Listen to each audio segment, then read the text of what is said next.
This is my testimony. I grew up with a pretty tight family. It was a good childhood when my grandparents was alive and stuff, and we had Christmases together and everything. I had uncles and stuff. They took care of us and everything, and then when they passed away, my grandmother, it's like my family started falling apart. I didn't really have my father involved in my life, really. My mom stopped being a mom. How did that impact your life?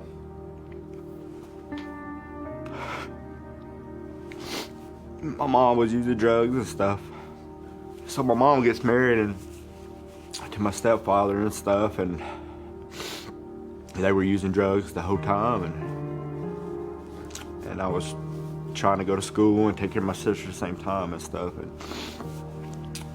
and then one day they would leave me and my sisters off the bus. Like,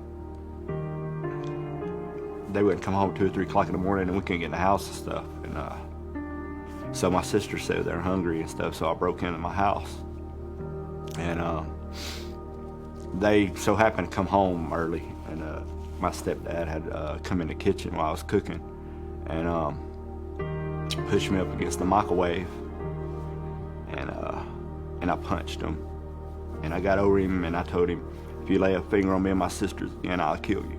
And my mom looked me dead in the eye. I said, get out of my house.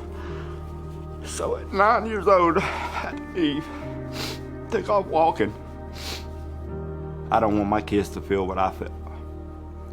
So, and I'm not going to. I kept them away from me when I was on drugs because I didn't want them to see me like that. I was in a motel, and I was letting girls use my car to make money and drugs, and I let one of them use my car, and she gets pulled over and gets impounded, and she goes to jail. So I had no way of going or anything, so I end up not having that room anymore and being homeless on the streets.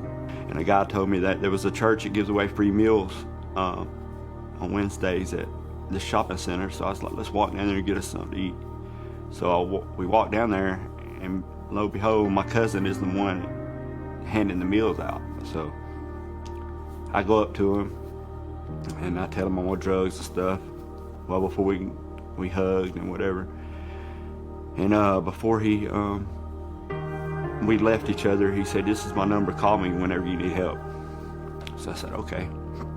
So that night I had a place to stay, and when I got there, they told me I couldn't stay there, so I had to walk like 10 or 15 miles to another place. I get to that girl's house after I walked, and I was using and stuff. I stayed there for 2 nights, and the 3rd day I woke up. God spoke to me and said, you need to make that phone call. So I called my cousin. He said, I'll come to get you. So he come gets me. I go back to this church. He lets me take a shower and gives me some clothes. I didn't have nothing. And we get in his car and we pick another guy up. He says, there's 2 places I can take you to. It's either Seven Springs or Center Hope. He said, I hope it's Seven Springs because they're really good there. I said, I didn't know at the time, but I said that it don't matter to me which one. I just know I'm done with drugs.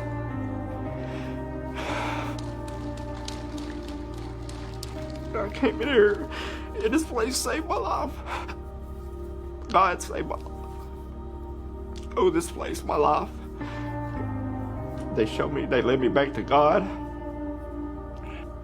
And if anybody who's needing help needs to get here, because this is a special place.